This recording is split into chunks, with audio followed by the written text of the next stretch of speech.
Hello friends, today we are going to study units and measurement. Units and measurement.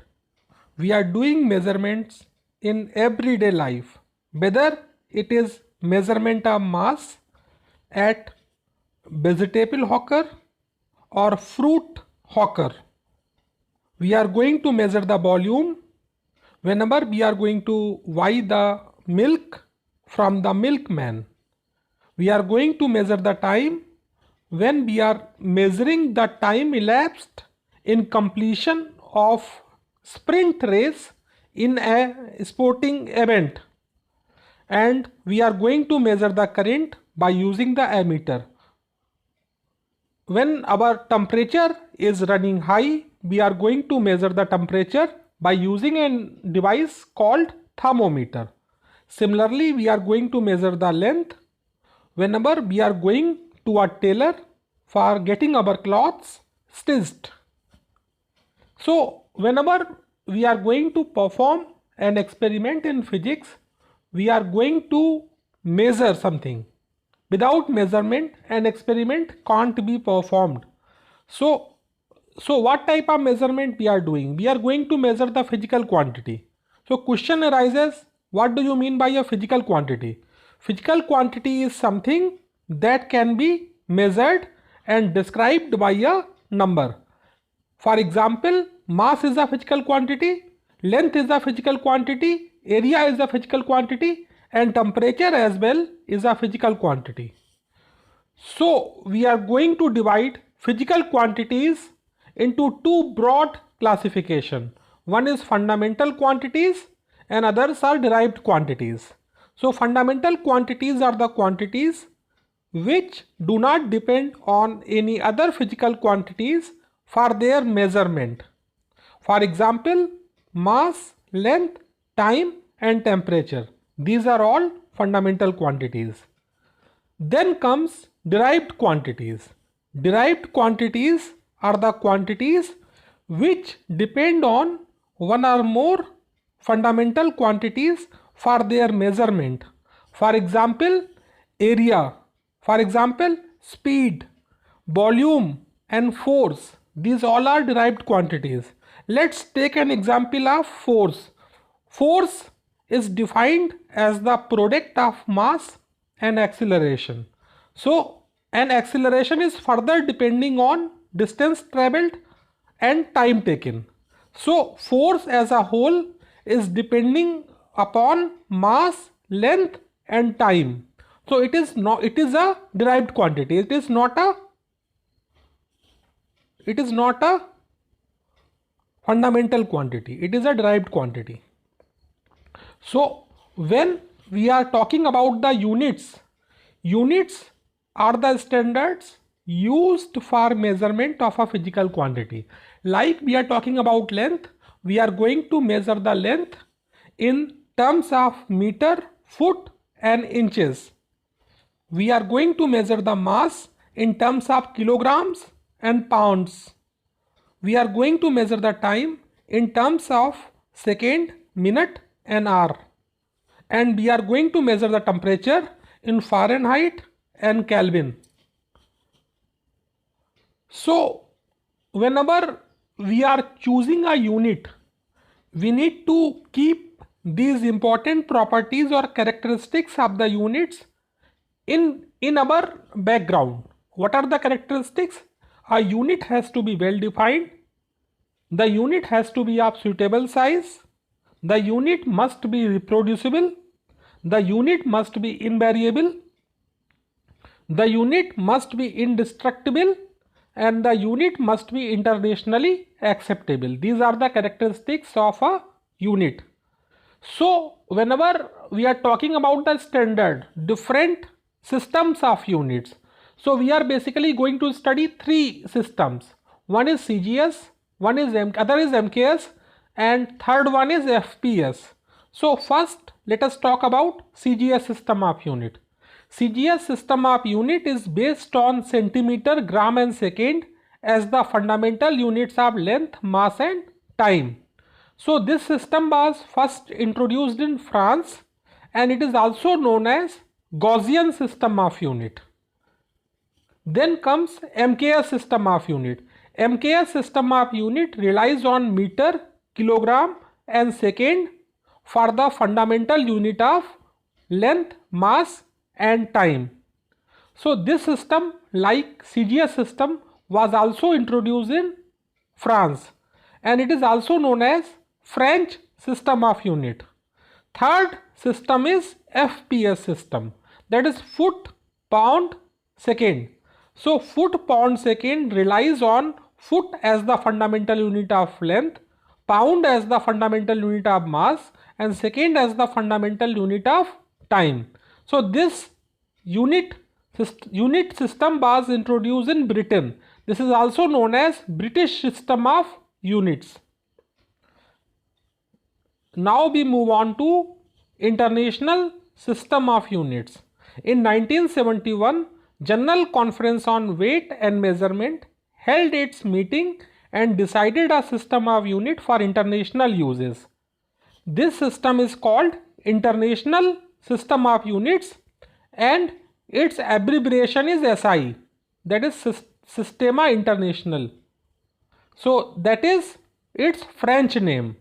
So its SI unit consists of 7 fundamental units and 2 supplementary units. So what are the 7 fundamental units? Before we move to fundamental unit, we need to discuss the fundamental quantities. There are 7 fundamental quantity. Fundamental quantity is a quantity that cannot be expressed in terms of the other quantity. That need not to be expressed in terms of the other quantity. So there are basically 7 fundamental quantities: length, mass, time, temperature, electric current, luminous intensity and amount of substance.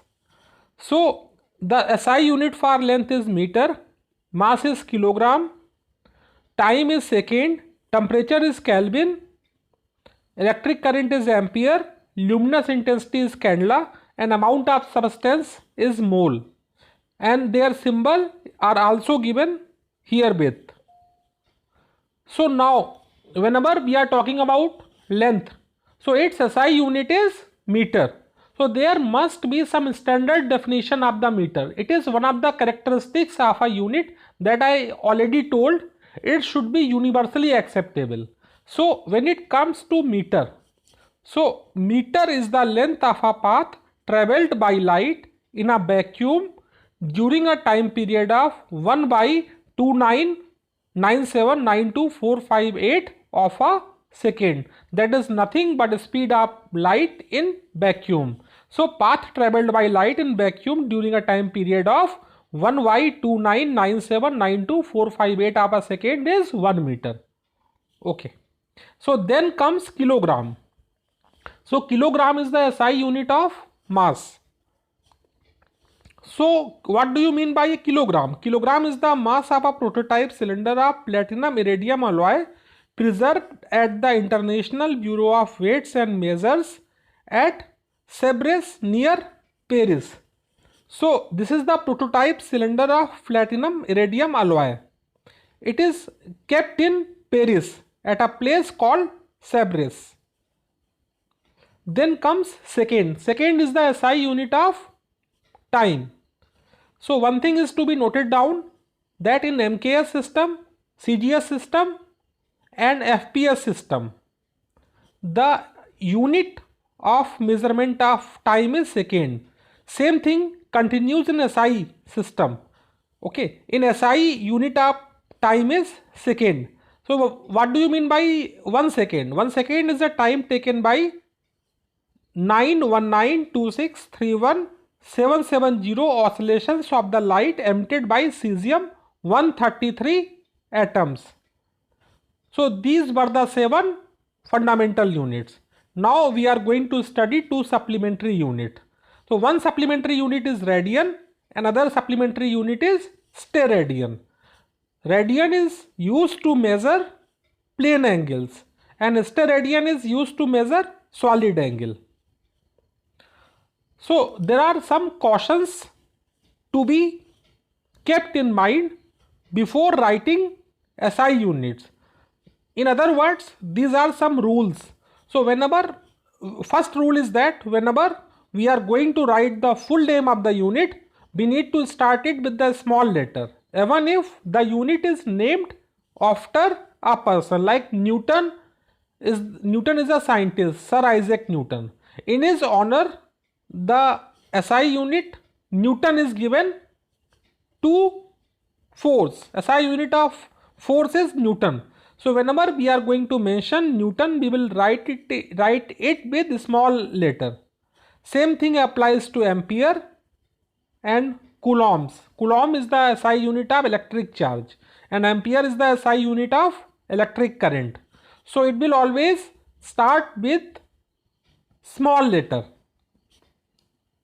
Then whenever we are writing symbol for the unit named after a scientist, it should be in capital letter.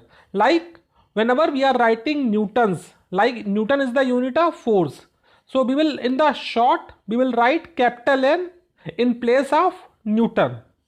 In the same way, we will write capital A for ampere, capital K for Kelvin and capital C for coulombs.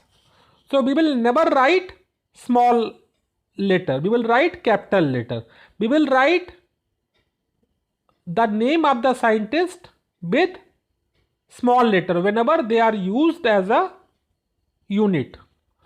Then symbols for all other units are written in small letter.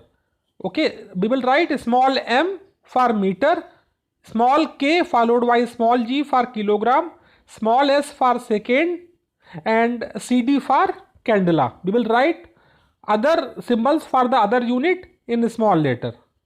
Okay, and whenever we are writing units measurement followed by unit, we will write measurement, then one space will be left and then we will write the symbol of the unit. We will leave a space between last unit of the numeral and symbol of a unit. Always keep this in your mind. Now units do not have plural forms. Like it will be 6 meter, it will not be 6 meters. It will be 14 kg, it will not be 14 kgs. It will be 20 seconds, it will not be 20 seconds. This is a common mistake we are doing in our day-to-day life. Like 18 Kelvin, we will not write 18 kelvins. Okay, and we should never use the full stop after the units. We should never use the full stop after the units. Now there should be no space between the symbols for the unit. Like you know that unit of work is Newton meter. So we will not do any dash or any space between Newton and meter. And like volt ampere 1 unit. So we will not leave space between volt and ampere. We will write capital V followed by capital A. There will be no space in between. Now SI prefixes.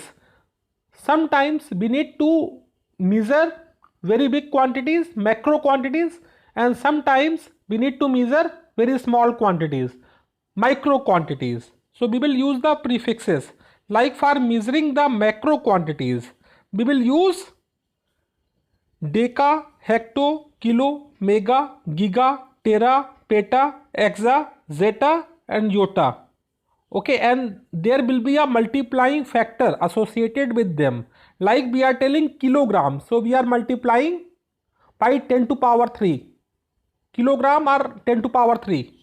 Okay, and in terms of grams. And whenever we are talking about zeta, we will write 10 to power 21. That means 1 followed by 21 zeros. These are for the macro quantities. Now comes the micro quantities. For micro quantities, we will use deci, centi, milli, micro, nano, pico, faro, atto, jepto and followed by yoto. So these are for the measurement of the small quantities. Like we know the cosmos, in cosmos there are some big quantities are there, mega quantities are there, as well as some small quantities are there. Like we are going to measure the radius of a nucleus, so that will be very small. maybe in Fermi. But when we are going to measure distance of sun from the earth, that will be a very big quantity. So we need SI prefixes for the purpose. Now these are some of the uses of the SI prefixes. So now whenever we are measuring bacteria, we will use microns. Whenever we are measuring molecules, we will use nanometer. Whenever we will use atoms, we will use angstrom. And whenever we will measure nucleus, like radius of the nucleus, it will be measured in Fermi. So we need micro units as well as macro unit, most commonly known as prefixes. So now whenever we are measuring large distances like astronomical unit, it is the mean distance of the earth from the sun. One astronomical unit is 1.5 into 10 to power 11 meter. Then light year. Light year is the distance traveled by light in 1 second. Distance traveled by the light in 1 year. Distance traveled by the light in vacuum in 1 year. And 1 light year will be equal to 9.5 into 10 to power 15 meter. That is the distance traveled by light in vacuum in 1 year. Then comes parsec. Parsec is bigger than light year. 1 parsec is defined as the distance at which an arc of 1 astronomical unit subtends an angle of 1 second. So like we are having, it is the largest practical unit of distance used in astronomy. 1 parsec is equal to 3.1 into 10 to power 16 meter. Now there are some practical units for measuring area, like acres are there, hectares are there, and warns are there. So warn is used for measuring very small areas, hectare is used for measuring large area and is a French system of unit. There are 10,000 meters square in 1 hectare, and acres also we are having. There are 4,046.8 meters square in 1 acre. For measuring the mass, we are having metric ton and we are having quintal for measuring the mass. Baby's weight, the neonatal baby's weight, are measured in pounds. 1 pound is equal to 0.458 kg. Crop's weight is measured in slugs. 1 slug is equal to 14.59 kg. So now we are measuring large masses like mass of the sun. So there is one unit known as Chandrasekhar unit. Okay, that is equal to 1.4 times the mass of the sun. So that will one Chandrasekhar unit will calculate to 2.785 into 10 to power 30 kg. It is the biggest practical unit for measuring mass. Now for measuring time, we are using solar day, sidereal day, solar year, lunar month, and one shake. So one solar day is 24 hours, one sidereal day is 23 hours and 56 minutes, one solar year is 365, solar day is equal to 366 sidereal day, one lunar month is equal to 27.3 solar day, and one shake is equal to 10 to power minus 8 second. Okay, so now we will move to dimensions. So dimensions, there are 7 fundamental quantities. So there will be 7 dimensions for them. Length dimension is L, mass is capital M, time is capital T, temperature is capital K, resistance is capital A, amount of substance is capital N, and luminous intensity is capital J. These are the dimensions of the 7 fundamental units. So powers of the fundamental quantities in a derived quantity are called dimensions of that quantity. So derived quantities will be expressed in terms of fundamental quantities. So like you are having velocity. Velocity is represented in terms of mass, length and time. m0, L, t minus 1 and so on. Okay. So now dimensions is covered in a separate video. Now what is the uses of dimension? Dimensions are used to check the correctness of equation. They are used to convert one system of unit into another, and they are also used to derive a formula. However, formulas derived may be correct, dimensionally correct, but physically incorrect. But that is a different ball game. We are going to discuss it later on in some other video if possible. Okay, so now we are going to study the uses of dimension. So we are going to check the correctness of an equation. So how will you check the correctness of an equation? You will use the principle of homogeneity. Suppose you are writing s is equal to ut plus half at square. So dimensions of s will be equal to dimensions of ut will be equal to dimensions of half at square. All three dimensions will be equal to m0 l t0. Okay, so that is how you are going to check the correctness of a equation. So that means we are writing in another example, we are going to write b is equal to u plus at. So dimensions of b is equal to dimension of u is equal to dimension of at. So now it is also used to convert one system of unit into another system of unit. Like we are going to write in MKS system the unit of force is Newton, and in CGS system the unit of force is dyne. So you can convert Newton into dyne by using dimensions. There are 10 to power 5 dynes in 1 Newton. Similarly, you can convert joule into arcs. Arcs is CGS unit for work done, and joule is the MKS or SI unit for the work done. So there are 10 to power 7 arcs in 1 joule. Okay, so now we can also use the dimension to derive a formula. Like time period of a simple pendulum can be derived by using dimension, but one word of caution is there. This is one of the deficiency of the dimension analysis. Like we are going to derive a formula. That formula can be correct dimensionally, but practically or experimentally it can be wrong. So whatever you are deriving with the help of the dimension need not to be correct, and also there will be a constant term associated. So now next topic is least count of instrument. So what do you mean by least count? Least count is the smallest value that can be measured by the measuring instrument is the least count. So like we are using ruler scale that we are doing in our day-to-day life, as at least as a student life, we are going to measure the length with the help of a ruler scale.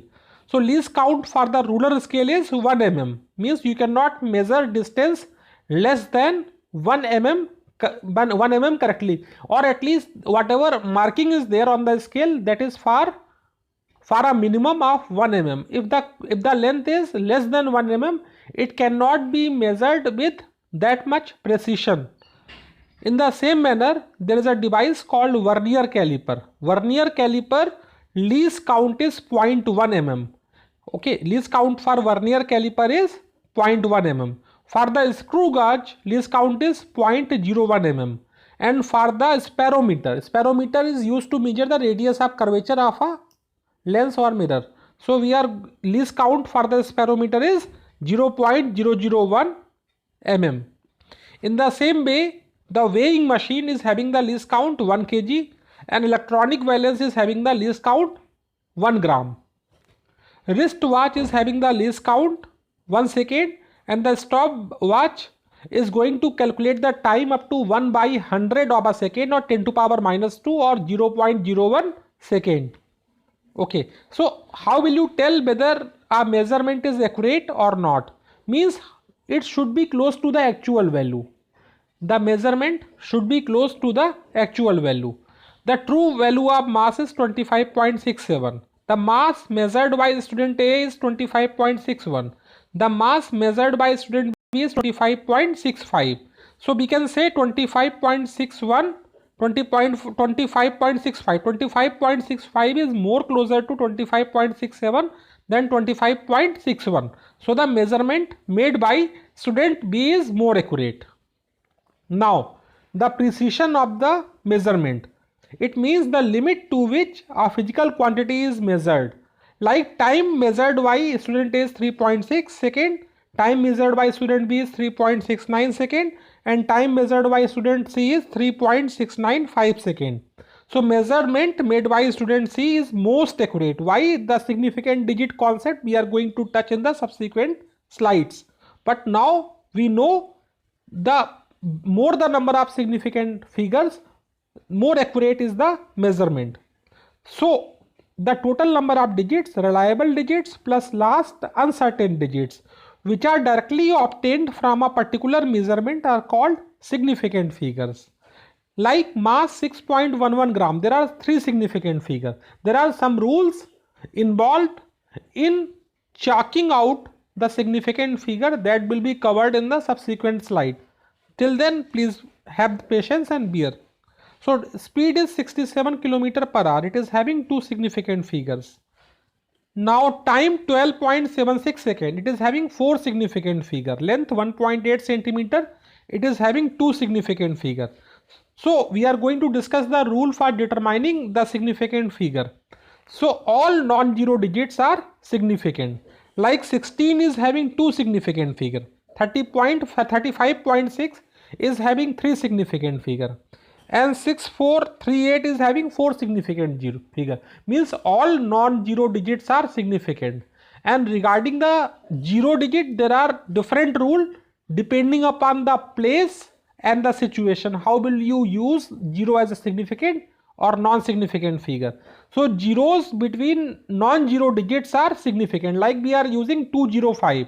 In 205, 0 is embedded between 2 and 5. 0 is between 2 and 5.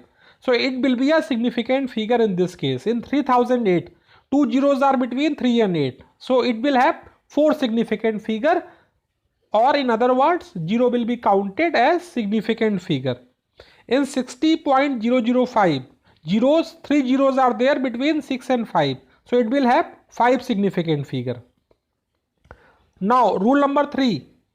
Terminal zeros in number without decimal are not significant unless specified by a least count.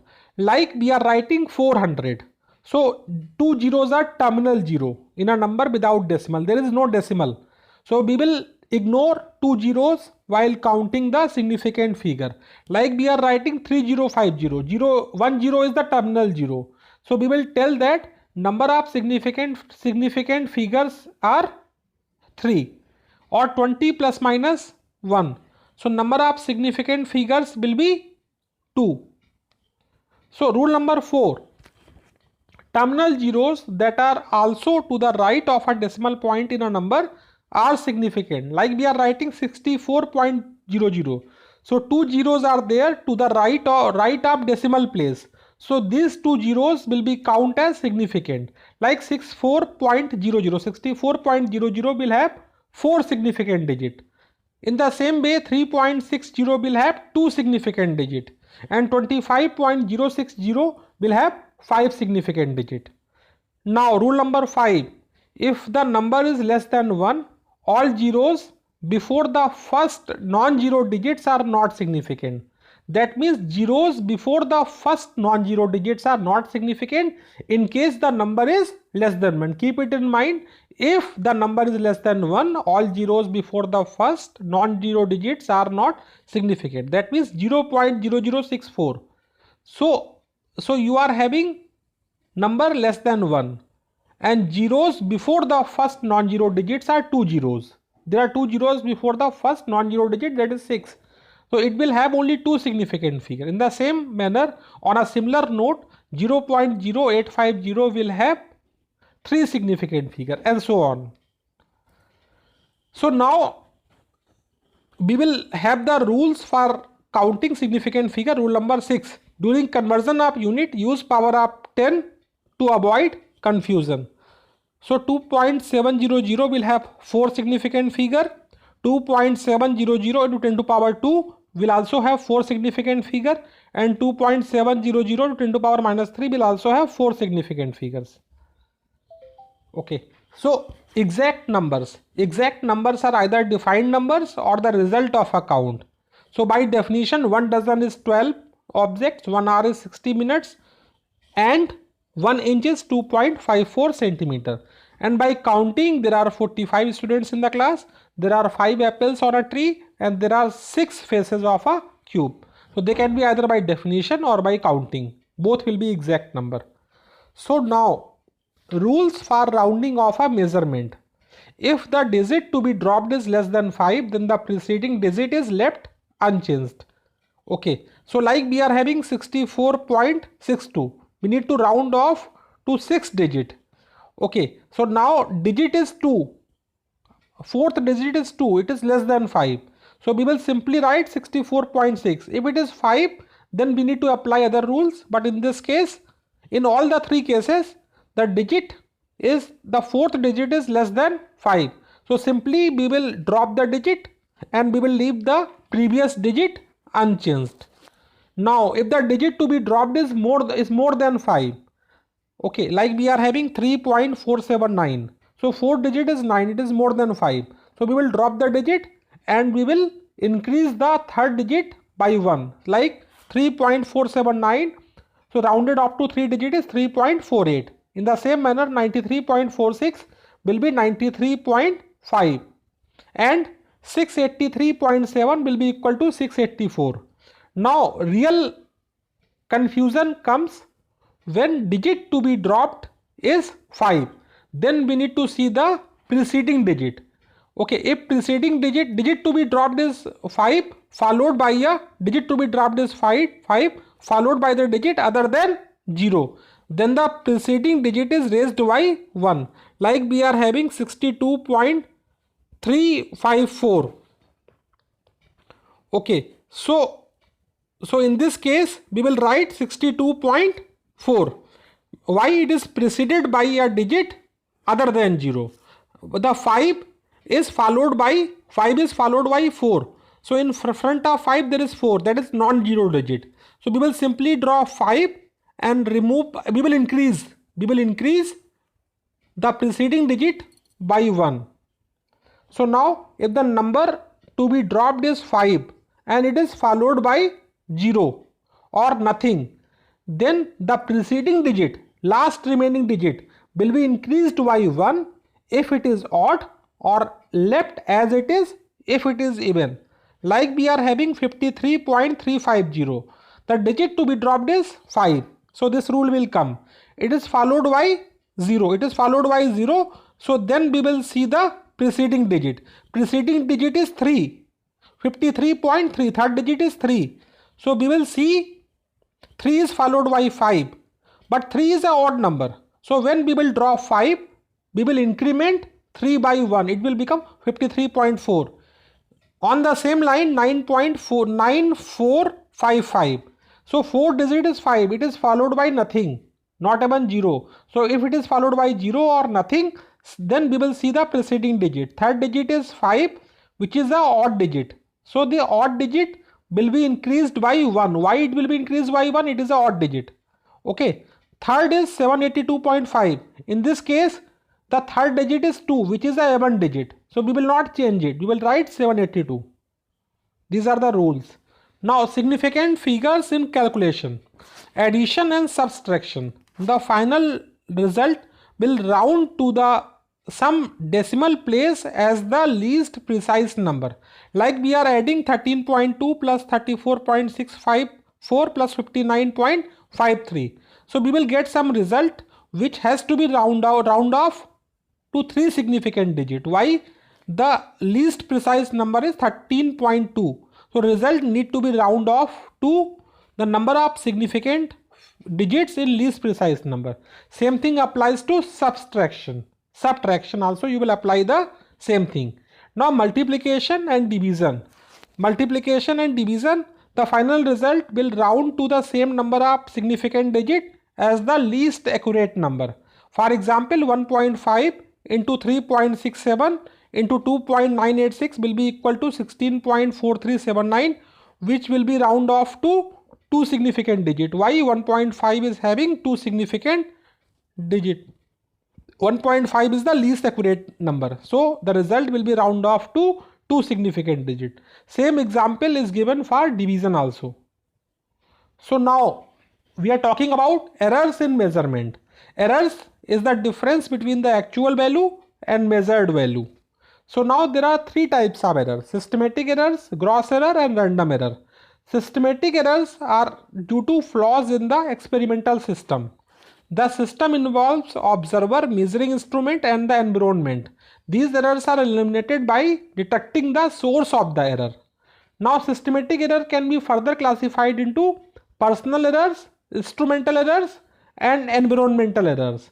Personal error, like you are talking about parallax error. Parallax error is due to faulty procedure adopted by the person measuring the instrument.